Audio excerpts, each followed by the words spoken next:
Attention, please. The Theater of Diamonds will be closing in 5 minutes. Please complete your transactions. Wedlock is a 1991 sci-fi film starring Rutger Hauer. It follows electronics expert Frank Warren as he breaks into a bank with his best friend Sam and fiancée Noelle.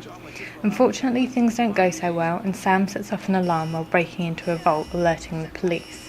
Prepared for this eventuality, the trio pose as police officers. But again, luck isn't with them, and Frank and the diamonds are separated from his accomplices. Meeting up with his friends later, they reveal their double-crossing ways. Noelle shoots him in the chest, and they leave him for dead. But Frank is alive, and it's revealed that he had the brains to hide the diamonds before reuniting with his partners in crime. Incapacitated by the police, Frank is taken to an experimental high-tech prison where each inmate wears a device around their neck that is secretly paired to another prisoner. If these two people go further than 100 yards from one another or try to remove their collar, both will explode.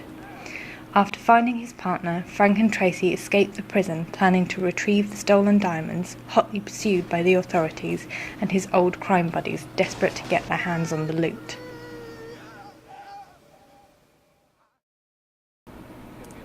Memories are still pretty fresh regarding the calamitous collapse that the financial world floated with a year and a bit ago, with apoplexy felt by the general public towards those cheeky bankers having barely abated in the interim.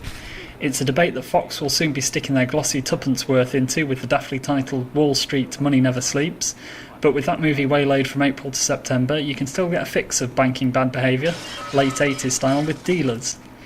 Starring Paul McGann and Rebecca De Mornay, and set in the City of London offices of fictitious investment bank Whitney Payne, Dealers is a really great riot of loud waistcoats, slick back hair, pinstripe shirts, nose toots in the boardroom bogs, and people screwing, while simultaneously trying not to get screwed. The story focuses on cocky young trading room gunslinger Danny Pascoe, gets around by seaplane, don't you know, oh the decadence, as he tries to claw back a $100 million loss, a task which is complicated by the arrival of a glamorous new American boss. My judgment says that Daniel here should be running the dollar book. Miss Schumann has an excellent record over at Merrill. Come, we're wasting our time here. Darkon is a fascinating documentary that deals with the world of LARP, an acronym that stands for live action roleplay. In a nutshell, this is where a bunch of people get together to act out battles and intrigue to decide the fate of an online territory. And basically that means dressing up in fantasy costume and whacking each other around the head with foam-covered COD medieval weaponry. Also, talking in a quasi-old-timey manner seems to be encouraged. The doc is subtitled Everyone Wants to be a Hero, and that's what the film is really about. The players use the freedom of Darkon to create the leadership positions and power they have no access to in their day-to-day lives. As single mother Rebecca, aka Nemesis of Caledonia, says, "When I'm at home, my mum is in charge. At work, my boss is in charge. At Darkon, I'm in charge." But as the documentary progresses, we see elements of real-life stress and power play invade Darkon, specifically in the form of a challenge to the leadership of Keldor, aka mild-mannered IT manager Kenyon Wells. Keldor plays the game not only to win, but to assert his dominance over other players, often in the form of invasions of smaller countries within Darkon. Along comes Skip Lipman, aka Banor of Laconia, who's determined to take him down. As it turns out, Skip was a real-life heir to a Dungeons & Dragons role-playing company before his sneaky brother tricked him out of the family business. It's clear he brings this injustice into Darkon, but which force will ultimately prevail? A final battle at the cardboardy Citadel of Peace could decide all.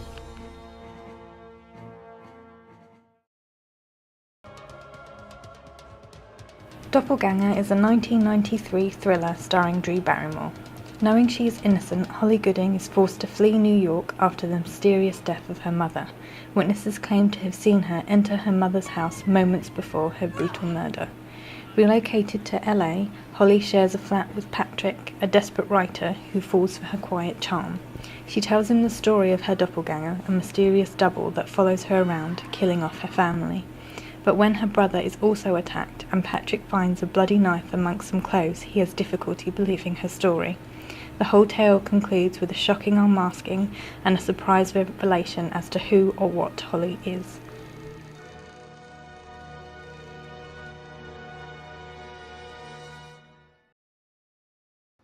Hey, buddy.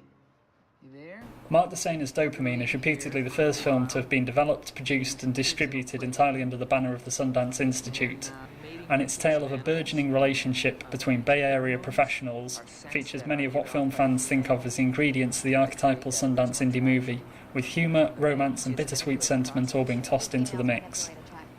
The central male character is computer geek Rand, who believes human coupling is all a matter of biology rather than emotion, and whose closest bond is to the artificial intelligence program on which he is working. But then school teacher Sarah comes on the scene, and his growing feelings for her offer serious challenge to his deeply held convictions. 2006's Chalk is an award-winning comic mockumentary that covers one school year from the teacher's perspective. The film opens with the fact that 50% of teachers quit within the first 3 years, and then goes on to show us exactly why.